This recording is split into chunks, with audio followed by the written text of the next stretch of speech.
So we have a couple of things we'll walk through. The first, and this was my attempt to make a list of the stuff that value creation does. I'm sure there's things that I maybe forgot, but you guys can read, so I'm not going to read them all to you. But a few is obviously there's, focus on reporting and analytics, helping sales with sales opportunities where possible. I know we all are definitely still growing and learning there. Tom's really great there, obviously, just because of the experience he has. So the rest of the team's trying to get better there. Project work that we do that's outside of, consulting project work, providing support. I believe, and you guys could disagree, but I think we do our best to provide support to all units within managed services. And also we'll talk a little bit about this in here as well, the development of TBM as a service value. So a lot of people in this room probably haven't been that tuned in to the work that the team's been doing, but that's definitely something that falls in our wheelhouse and that we are responsible for now. So, and you guys interrupt me at any point. The first thing we wanted to do was a value example. So like an ad hoc report or analytics that the team has done, kind of just to go through and show you what's involved in doing it.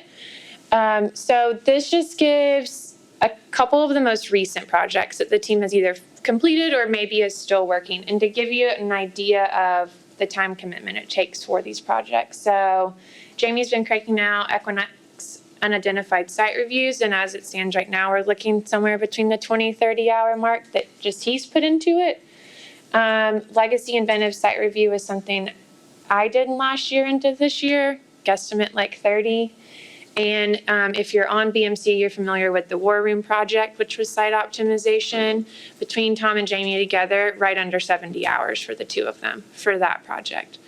Now, all of these projects have driven significant savings, so it's not to throw hours up here and say the projects were not worth it. These projects, close to $500,000 for each of these clients and the savings that came out of them. So it's significant, but the time commitment's also significant. So Carrie, can I ask you a question while you're doing all Yeah. that? Cute though. So are you guys at the project based with hours? In other words, are you told you only have 30 hours to do this?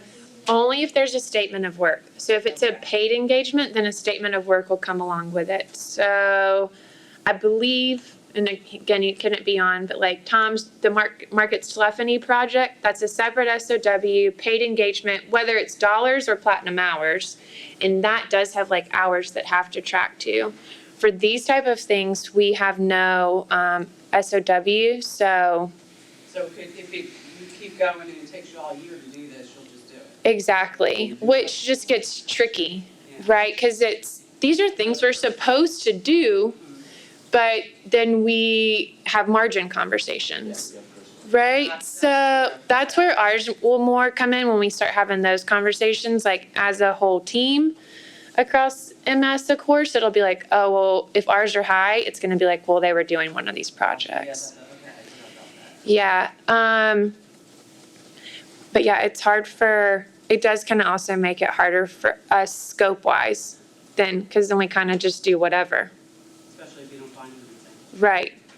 Yeah, we're just going to keep looking. So, okay, well, Brian just did that, but now I'm actually I want to get out of this. So Jamie's going to talk through the War Room project really quick. So Jamie, if you want to come up and just kind of give a high level what was involved in putting it together, not so much the results of it. Okay. So the site list isn't in here. So basically what happened was we had a QBR and Scott Kreider, we presented a potential savings on an AT&T BRI account that they were still being billed for. And Scott Kreider, their CIO, was okay, why do we still have these, findings? We just want to get them all out of the way, right now. So Tom and I, we came back, and the original site list they sent us was literally a list of 50 locations with just a city. It was Atlanta or Houston or Dallas. And so, with just the city, we can't really tie a location to the city because there could be or no cross location that's not tied to Atlanta, but still in the Atlanta area. So, we went back and forth. We pulled the inventory from Next Time, and we reviewed literally like line item by line item.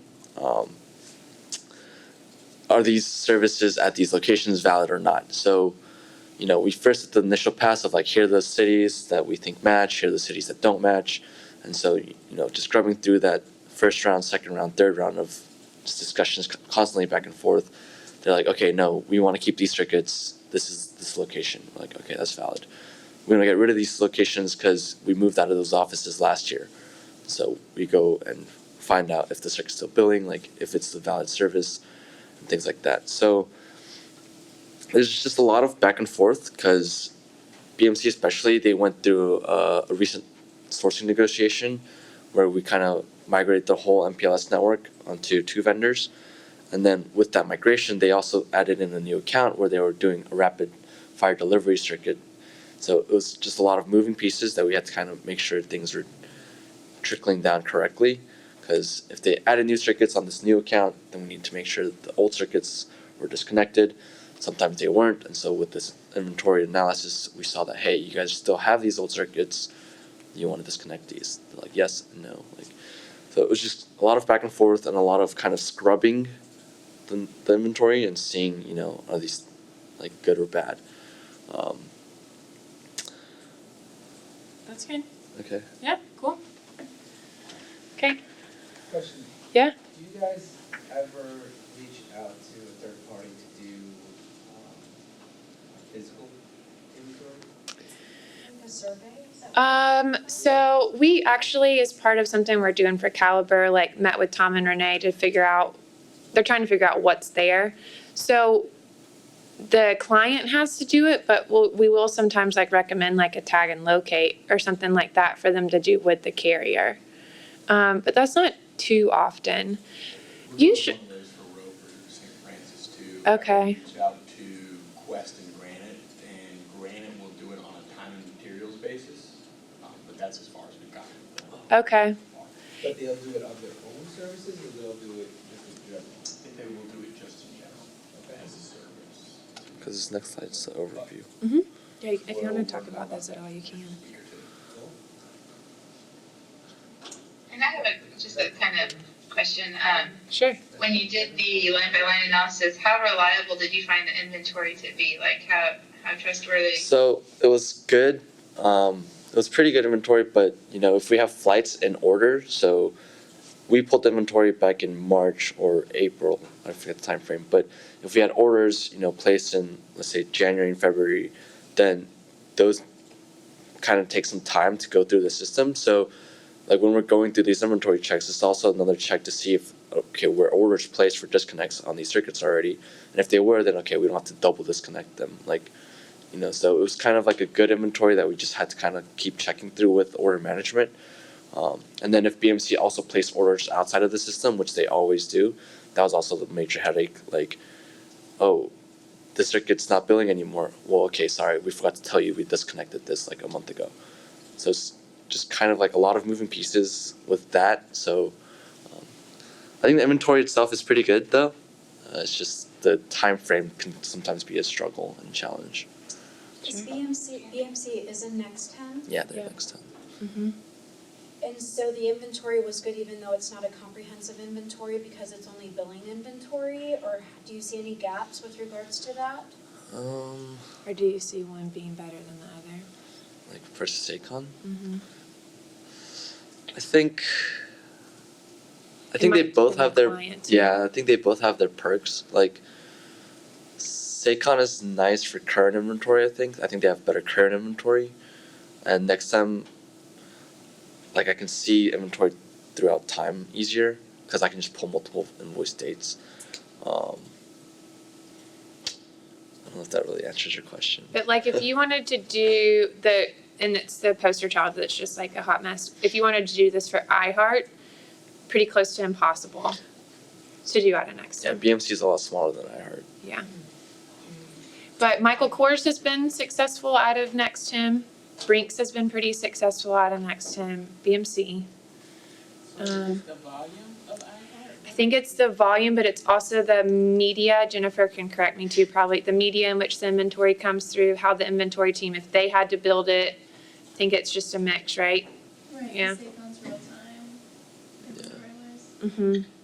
Well, and wouldn't ordering in the system have something to do with it as well? That plays a huge part. So Caliber and Adecco are great examples right now doing a lot of this work, and Caliber's getting better. Adecco is placing all out orders outside of us. So Jamie's purely reliant on the client telling him what they're doing and not doing, which also then affects our savings. We're having to take their word that you're doing this or not doing this. Mm-hmm. And it adds for another thing. Okay, so you said you're gonna do it. So now every month I need to go check the billing to see if you actually did it. Cause then if it's still billing and I've counted savings, you client are gonna be ticked that I counted savings. But yet you didn't send the order through me for me to know if you did it or not. So, Yeah, that's what that go did. yep. They just put like comments like disconnected on August 2nd. I'm like, okay. So now Jamie has to check it for like 2-3 months to see if it actually falls off. Yeah. Okay, anything else on this? Doesn't have to be if you don't This is think. just like the savings, Yeah, $500,000. So a lot of circuits that we kind of like scrub through and hey, these are disconnects. Go disconnect these. And they're actually taking on that work of disconnecting and then letting you know. I think we're disconnecting those We for are. BMC, but Okay. so Adecco is doing their own disconnects. Okay. Equinix, we're doing some of the disconnects, well, most of the disconnects for them. Okay. ServiceNow, they do their own disconnects. So ServiceNow was pretty easy actually because their CMDB is like just pulls the location codes, and so but they're doing the disconnects on their end. So do you work with our network solutions team Mhm. to have the orders disconnected? Yeah, I talked to Cicely and The Nikita a lot. services disconnected? Yeah. yeah. If we have a bulk, we'll also we'll meet with Renee, Cicely, or Yakita, or Jerry. Cause then too, there's the question of like charging the client. So to ensure like, should we do like a project fee? Is it gonna be one-offs? Like, how's it gonna work, right? Cause we don't want the client to be surprised by thousands of dollars worth of orders Sure, for, what they thought we were just doing. sure. So, yeah, Okay. he's just stretching. Uh, Okay. All right, the next thing I wanted to talk about was kind of just QBRs and monthlies. Again, a lot of you all know, I think, like what value creation puts into those reports, but just to run through spend trends, savings presentation, and that's full circle, right? The whole program. And I put this in here because this is literally what we do before every presentation is if we are aware of other projects that are going on or other work that other people have done, we reach out internally to make sure that they've entered theirs, they've cleaned them up, all the dates are entered. We end up having to make sure that SACON or NextSim are feeding correctly, going back and working with the other teams within Advocate. So it being in BI is awesome, but there is still some data validation that the team has to do before we just throw it up on a screen and present it. Project readout, so just we'll use the BMC example in those slides, right? So that's extra work that would go into a monthly or QBR readout. And contract management. So any areas where we need to raise awareness, or if there's an opportunity, auto renewing, expiring month to month. Again, the same data check there comes into place. So that being said, another little demonstration we want to do live time. I was going to put Nicole on the spot to show you all pooling spend trends. And we're gonna do Caliber. We've never done Caliber before. They have their first monthly next week. So we won't spend more than 5 minutes, but I just wanted her to show you guys kind of what we do. And hopefully if we can get into looking at a variance, there's a huge spike here, and show the work that the team has to do to figure out what that is. So Nicole. Yeah. Okay. There you go. Hopefully that will load. Yeah. Yeah, and we're just gonna go into the invoices. For this, we pull the invoice overview, and it gives us a simpler view. And this loads straight from the IP system, I guess. Let's do May, since there were only a few. But right, this is just like on a broad view of the spend and kind of tracking. This is a smaller or a newer client, so you don't really have that history, but you can kind of just see from this how the spend trends are headed overall. But we want to dig in by vendor and kind of see how the changes are being reflected, or the changes that the team is making are being reflected.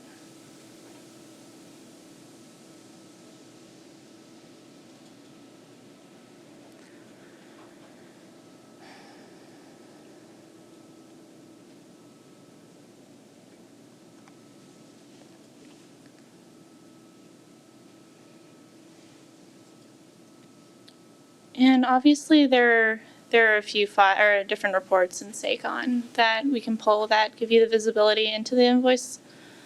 But this is also like a simple file that's pretty standardized and feeds directly into this template that I got it. Jamie, For you, yeah. where is it? It's just an Excel down there. Just hover Oh. over. That Jamie actually created for us, right?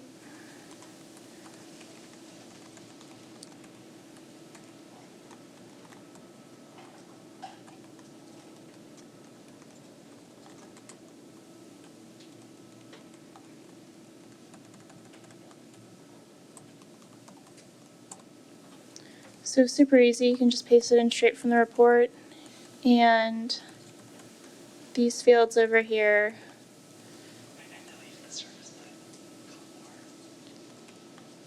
Jamie.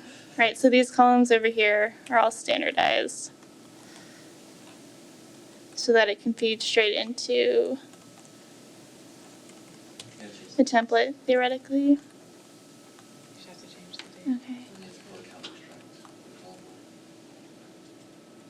So Jamie decided he wanted to change the template to this. Well, okay, so a lot of clients ask for like a lot of customizations. Yeah. So like CHS, for example, that's the one Nicole was used to using. I had to create like a invoice allocation report for that because they wanted to break out CHS 14, CHS spend, QHC spend. And then in order to see that breakdown, so multiple accounts had multiple like entities. So like one account would have CHS 14 and CHS and QHC or something like that. So I couldn't break that up with the invoice overview report, so I had to do an invoice allocation report. So that's what Nicole's been using. But I didn't update this. Because Syneos is another example where they have, Communication is key. they want it broken out by Sarah's accounts. So they have like two mobile like entities. They have like normal mobile, and then they have Sarah's accounts. And so they sent over a list of their accounts that are Sarah's accounts. So I kind of had to do like another lookup and another equation to kind of parse those out for another line. So, perfect world, though we love to ask our clients what they want to see. This We would can be- just show them voice and network and conferencing, golden. But if we start getting into other stuff, it is not that it's not possible and not that we're not willing to help, but then to Jamie's point, then it changes our template and we've got to reconfigure it for each client. Jamie, where did you throw the? I was gonna say I won't make you suffer for too long, but this is right, kind of like I remember when I think Eric had Laura do the invoice example. We have to do Caliber monthly, so outside of this, if this conversation wouldn't have happened, this is exactly what we'd be doing.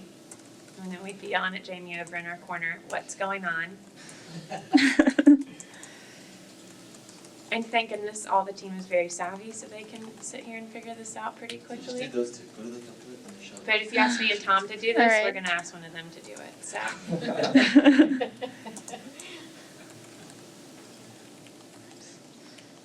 That's fine.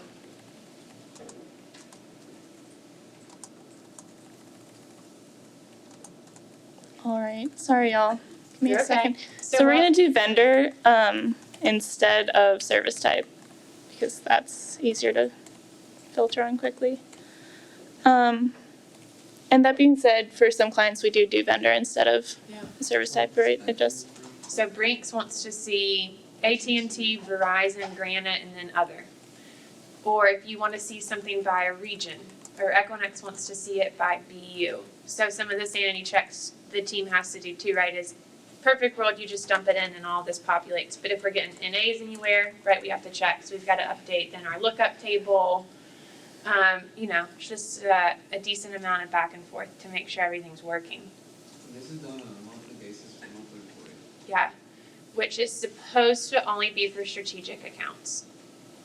Are you doing it for more than? I think right now it's been pretty good, that it's just strategic. I think some kind of toe the line, and we've talked about that, like, no, ACO doesn't get monthlies, I do like one. a special report. I work on Caliber, and I know Caliber's kind of on the line as a strategic technically. They have a lot of noise, but they only have one stream of business at Advocate, and it's under $10 million. So perfect world, like if there wasn't a lot of noise, we would not want to be doing this. And the team, because of Jamie creating this, the BIs now, it's so much better than people that, you know, have been here for a few years, know how long it used to take to pull some of this together. But it still takes some work, right? And I think, and hopefully everyone agrees, the team's pretty good about not just data dumping, they're looking at what they're gonna give you and present, so. It has presented value in being prepared for the QBRs though, correct? 100%. Especially if they end up kind of backing up to one another. I mean, you guys know some of it we just purely copy and paste from the monthly to the QBR. Anyways, because it's the same thing. And I think the touch points are valuable to the client, especially when Yep. QBRs get pushed out sometimes. For Having sure. this monthly touch point. Yeah, I would say, I think we have maybe a couple clients. ServiceNow for a while, Jamie and I were like, why are we even doing this? No one's engaged, so it felt kind of pointless. I think Michael Kors was maybe tough for a little bit there. But overall, it does get pretty good feedback. I've never heard a client be like, we hate this. Right. CHS is a great example. They weren't getting it, and now they do. Tom and Nicole kicked that off 2 months ago, and it went over really well. So I think it's good. Black Belt loves it. Yeah, Black Belt loves it. So, what could make what you do in value creation easier or better from an expectation setting perspective during the sales cycle or even during the implementation itself? I think it's tough. Yeah. I think it'd be setting the standard, like, hey, we're just gonna only provide these sorts of metrics, but then every client is so different in terms of like, And I understand probably, right, I haven't had to like sit there and try to sell anything, so I get the wanting to be flexible, right, with the client and not be like, this is all you're getting. But it is so much like setting those expectations, like Not maybe volunteering example. flexibility.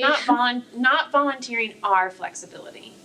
That's what right, and this is gonna sound just really blunt, you're promising work for us to do, which other departments see this too, right? Like you're essentially like, yep, they're gonna do that for you.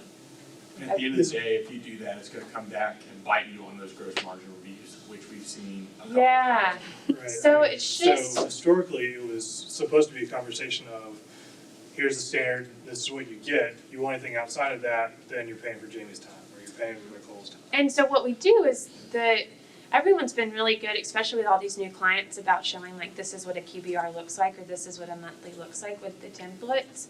But I mean, I'll even find myself doing it sometimes, and I think it's just our willingness to please. We'll be presenting it and be like, oh, well, we can change it if you need it. Well, why do we say that right away? Yeah, Right. exactly. This is what you get, isn't this beautiful?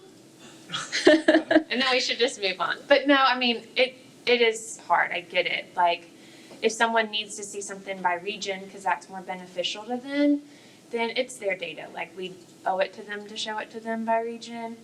But it does, like, a lot of our clients, I do think, up front would be very happy with our standard. Because if they're coming from nothing, I mean, this is better than what they weren't getting, you know? Quinn and Casey, are you armed with value creation standard reporting? Does that ever come into the discussion in a sales cycle? I can't really, So I can start, I mean, the QBR, we now have this standard.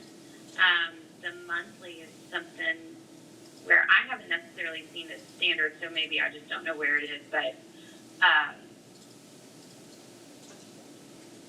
Yeah, so we could just we communicate that want to- better, because I don't have we any- provided Steve one for CHS, so probably just communication there, like, just so you have it. Yeah. absolutely. And bringing the value creation team in earlier in the implementation cycle to actually go through reporting so that the client can begin to consider Sure, what that looks like in their business and how they would use that data. for sure. Like to that point, like once we do customize it, it's not too hard to replicate that because it's Mm-hmm. their template specifically, but just like initial upfront. Or when they have like change requests, oh, can you have this? Some of it's like super easy, like takes like 10 seconds to change. Some of it's like, that they have conferencing. yeah, consider like. I never changed the labels. Okay. I think just because of time, so we won't probably dive into one, and because I think the template's a little different.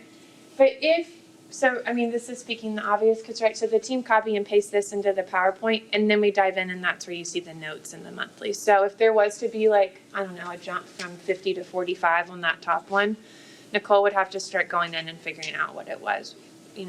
Process of kind of probably pretty like obvious, but looking at it month over month, pulling out like the biggest vendors, seeing where, then going to the account, seeing where, then potentially going to pull invoices, stuff like that. So, And I think this is nice because you can see, like, for some for some clients, we're pulling it up by the vendor, which is how I got the numbers in there. But you can see the original template does that network mobile conferencing total.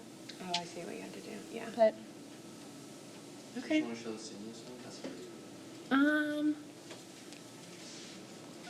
No, I won't. Okay, I won't save it. No, I won't, because I think it'll take it a hot minute to pull up. That's why I kind of pulled these up first. Okay, so we'll just keep going.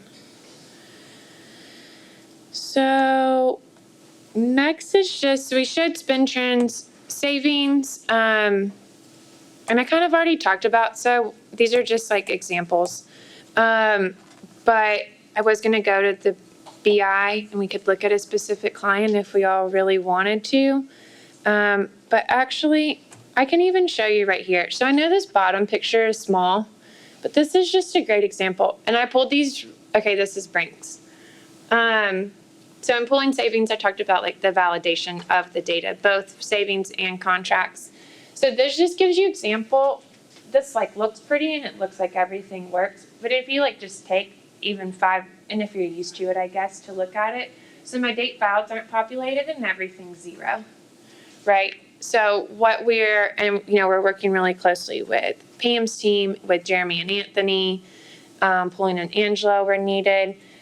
Because we're entering the savings into the platform, which I know is very beneficial to different teams, and we just have to work on improvements there. Some of our information's not pushing through correctly. So I know Travelport has been a little painful for Nicole. Now she's kind of got it down and knows what to look for, but it's simple things. The date may just not get populated, or it might not auto-populate when you enter a claim in one place. What are you gonna say? A deco, Jamie just pulled savings and everything duplicated itself like 20 times. So, again, just like keep honing in on the fact of the validation that comes into place to produce these reports. The producing of the reports is pretty easy now, but it's the rest of it. Figuring out the equation was challenging, though. Yep, We need Angela's help for that one. for sure.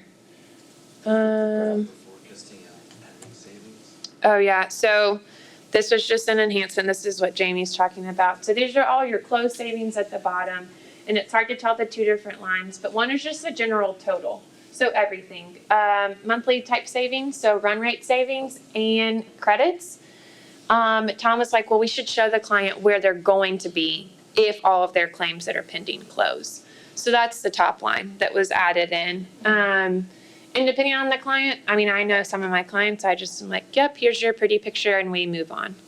Or you know, if you know you have a lot of open things or you want to call out the client because things are open, hey, this is where you could be if you were to move it along here, or if we're waiting on the vendor, whatever it might be. So that's just quick savings. Okay. Anything else around this, what I've talked about so far? Because as I just went over, the next item I'm going to jump to is, I guess, outside of our traditional, outside of expense management. So I have TBM to follow up, and then I am going to talk through a couple of challenges. One, Tammy actually already kind of hit on. Anything else? So with the savings, you know, we constantly have, like I mentioned a Deco, they placed orders, so I have to go in and validate if those savings actually hit their bills. So like as we're doing that, we have to kind of see if the number's still accurate. Like is it still the monthly projected savings of $30,000, or is $15,000 realized now, another $15,000 still pending? So just like constantly checking the savings, seeing if it's correct or not. Mm-hmm. Takes a little bit of time. For sure. Okay. So TDM as a service and value. So I would say, just by the people on the phone and in the room, Quinn's been looped in. Trey, of course, that's on our team. Hopefully most of you guys met him when he came in. And last month, he'll be in again next week if you haven't met him. Other people probably know too much about this. So right now we have 4 TBM clients that are managed service or expense management clients, right? So Suez, Equinix, AGCO, and Blackbaud. So on Jeremy Wilson and Anthony do a ton there, of course. You have people like Tim and Chad that are also engaged. The idea, though, is they're cranking out implementation stuff and for us to jump in for value. So we really try to compare it very similar to expense management, looking at variances, where are numbers weird, where are there holes, why doesn't this make sense? And it's a whole new platform. You know, it's new vendors, things that just, we're not familiar with. So there's a lot there. So, but we're held just as accountable, I would say, by the organization to find value as we are for expense management. And I guess I just say all that to show, and maybe it's just like a pat on the back for the team. We're still doing the normal, and this is now like an addition. And maybe also just asking for the graces when you get involved in these to know that most of us, outside of Trey, we're all still learning. So just remember that. But we are, like I said, tying it into expense management. Jamie and Trey have been doing a lot of work in trying to build out custom reports, developing our run book. So our how do we do this, right? Because we sold it, so now we have to do it. Innovate. Yeah. Creating readouts to clients, that's all new. We don't, of course there's like ideas out there, and we have some things that like Chad or Tim or other people have created to give us like guidance. Aptio and TBM Connect and Council have things for us to reference, but it's still on the team to create these. And then just like the constant learning, training, and research that goes on for us to learn about vendors we don't know or different functionalities in Aptio, all of that. Any questions around Yeah, so, TBM as a service? so from just a workload organization perspective, Sure. is Trey primarily TBM as a service Trey, team, or yep. are you sharing within the whole team? So the thought was, and the team knows this, the thought was originally to kind of share, for him to also be able to work on the expense management side and really help guide us in this. But because of resources right now and just how much we do need to learn and kind of need someone to guide us, he is primarily TBM focused, and that's it. Trey, don't let me put words in your mouth, but I think he would like to learn some of the other. But we all have to get more up to speed on the TBM side, not be so dependent on him, to kind of allow that to happen. So, but yeah, right now he's that. So, but it's good. I mean, super helpful. Jeremy and Anthony are super helpful. They're learning constantly. Yep. So, Because where at Aptio, they weren't doing that extra value. So we have that experience, but we don't have the Aptio experience. So kind of learning from one another on that. Okay. So last but not least, there were only, I only put these. If the team has others they think of right now, feel free. So we kind of already talked about a couple of these. Over-promising or promising outside of our standards. I put free work, but it kind of goes to like the project stuff I showed earlier. And Tammy, you asked, or Cindy, you asked about like hours and SOWs. It just, and like we already said, it just makes it a little hard for the team. And I put like, we're all responsible. And by that, like, it's not VC's responsible, sales, operations, we're all responsible for, like in any of our work, for raising our hand if this seems out of whack. Like, should we or should we not be doing that?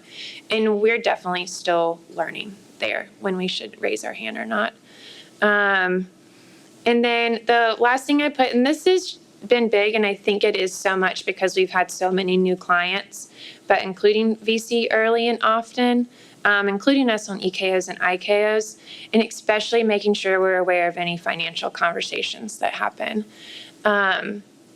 Because I know, and I guess I'll just speak for me personally, when savings of any type is involved, whether it's like ROIs or just that push from the client, I know, again, personally, won't put any, I won't speak for anyone else. That like is serious weight on shoulders that we are the ones that are responsible.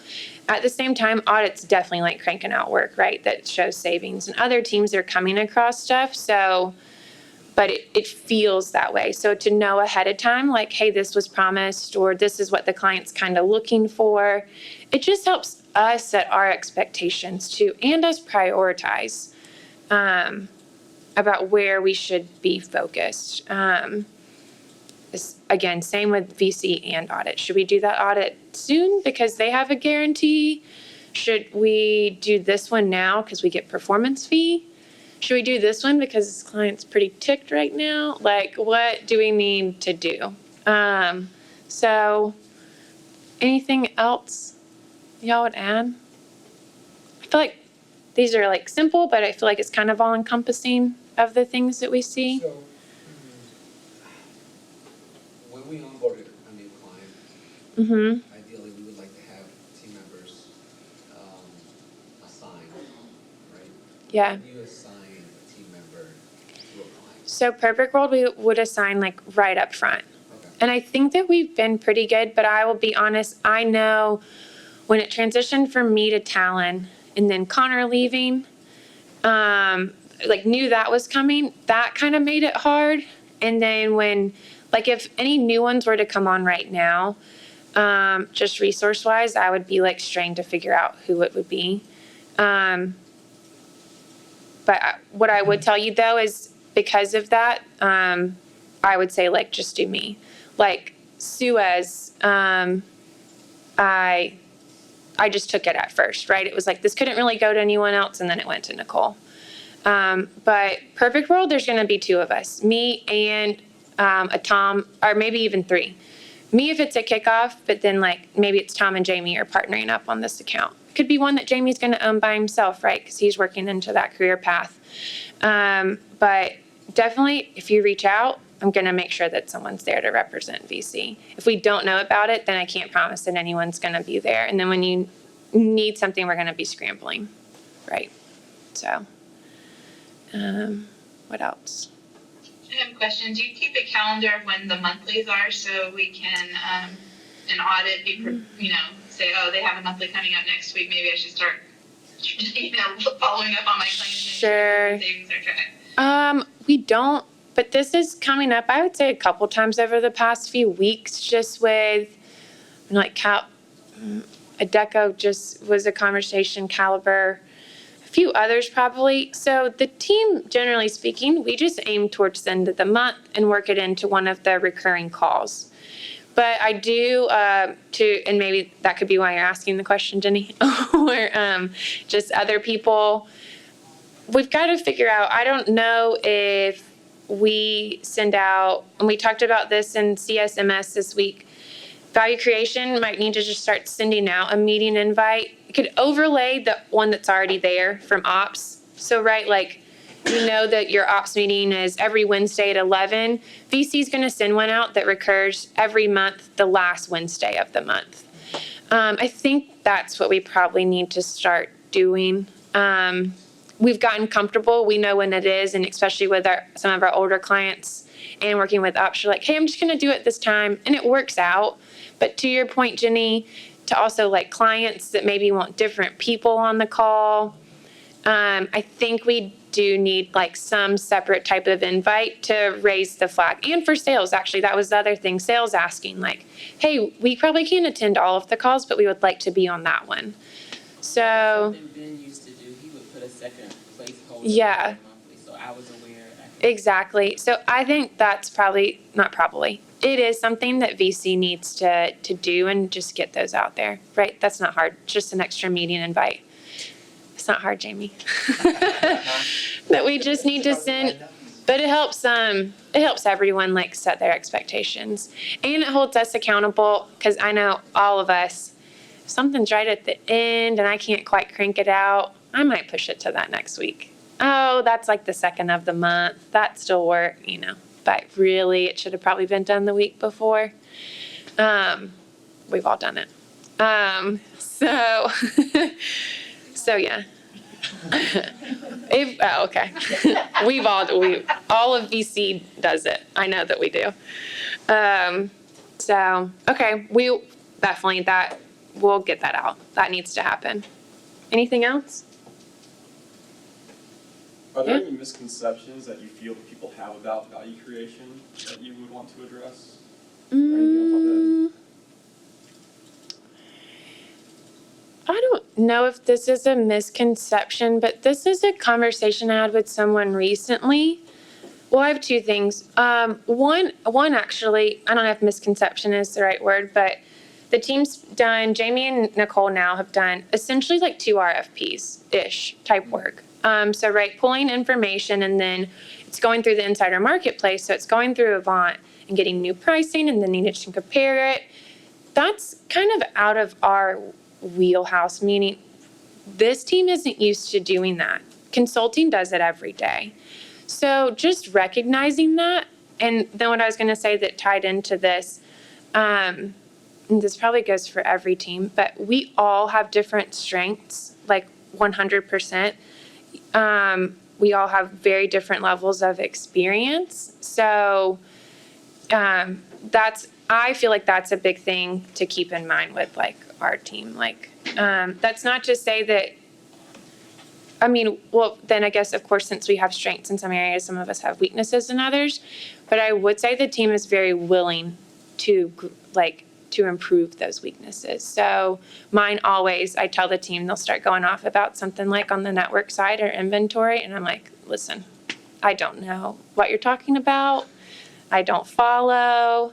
So that's like my weakness. But I could get in front of a client and probably talk about whatever they wanted to talk about, or they could yell at me and it would be okay. I can do that. So that's all different. But yeah, I think just remembering that we have different levels of experience, and that we don't have some of that strong consulting experience that maybe like Tom brings. Like, we talked to him about the RFP and he was like, oh, I would have put it in this. And we're like, well, now we know. Like, we didn't do it that way, so it took extra time for us to do it. But sales knows that they get it that way from consulting. So just kind of help guide us that this, we should work the same way. Because we do a lot of similar projects that they do in consulting. And I'm sure they have things they could learn for us and things we could learn from them. So. Yeah, so that brings up to the next question. So like clients such as CHS, Mm-hmm. Where there's performance fees, where does the handoff take place with the consulting team? Yeah. And value creation, because you kind of overlap Mm-hmm. some of the stuff. Yeah. So CHS is tricky, right, as most of us know, because of like Dean and Greg's engagement from the beginning when CHS come on. So they've stayed on. We have tried to make a really big push though to that getting to Nicole and Tom. They should, if it's a managed service client, technically be doing that work. Even though it's, there's not a separate SOW, even though it's performance fee, all of that, it really should fall to VC. And we've talked about, and actually, we need to do is when we work on performance type clients to logging those hours separately. Because, okay, we saved you 100,000, we made 10,000, but how many hours did it take us to do that work? That's something that we don't see right now. You would see that on the consulting side because of how they log, right, and are billable, but you wouldn't see that from us. You would just see it when under my analytic work for the month. It kind of gets hidden. So we've broken that out separately to try to help there, but that's super new. I think Teresa created it for us a couple weeks ago. It's just like an extra line item in our drop downs. And also, right, like since we all have such, especially like from Talon being on our side and then, going back and forth now he has, like that helps. I forget what it is. There's a Brinks thing out there right now and it was who should do it? And so the question was just asked, Talon, do you do it or do I, does our team do it? So just that communication too. Yeah. I may have missed it, but since we also do gain share stuff, Yeah. I Performance fee. haven't told the team where they should be logging that time. Okay. That was probably on my bad. I think I told them, but maybe not you guys. Okay. Yeah, she just literally added it under SOW3, and so like how you have reporting, analytics, all that. Now there's like a performance fee one. So yeah, so I'll make sure we get a note out. So like Daniel does in Adecco optimization again, the time should go there. Yeah. Okay. Yeah. So, Nervous. with 4 minutes left. Yep. Just sticking with the goal and like the vision of this Yeah. training session, what's the takeaway that you want client success in sales? What is the standard that they should be selling? Monthlies and, QBRs or Sure. business reviews, even if it's not on the quarter, but every quarter. Right. Is that a standard? Is inventory work a standard? Inventory at closed sites, that first slide that you had, was that all of our standard? I would say those were all standards. Okay. Those were definitely all standards. I think having those monthly and QBR decks are standards. Do you remember, what was the first part of your question though? Do you remember? Just, What's the main takeaway? yeah. The main takeaway. Client success to go away with that. Got it. I think over communication with VC would be helpful. We still, even as many meetings as we all have, we all still like miss each other somehow, like when things are happening or if conversations with clients would happened or if different group and advocates doing some work. So just over communicating. Oh, this is one thing though, this would be a takeaway that I want us to keep working towards is the strategic aspect of it. So, right, we're here to like crank out reports and like show data and talk to it, but really, and we do it some, and I think sometimes we get just so bogged down with the day-to-day that then we just are pushing stuff out. But especially on QBRs, and again, I think we're all getting better because we keep communicating this to like take a step back. What is important to this client? What should we try to sell them right now? What's going on? What does their network look like in the future? Like, is this something that we could do for them? What would provide them value? Like having some of those conversations, I think we went through probably several months of not doing just because of pure craziness on all sides. And I think we're back to a part where we can have those again. We have reports that are fairly easily to crank out now. So let's go back to see like what should we be working on and what could we be doing for them to make meetings and times with executives, CIOs more meaningful. So I think that's really big. Okay. Cool. Thanks, guys. Anything else? All right. Thank you. Thanks, team. Thanks, team. Yeah.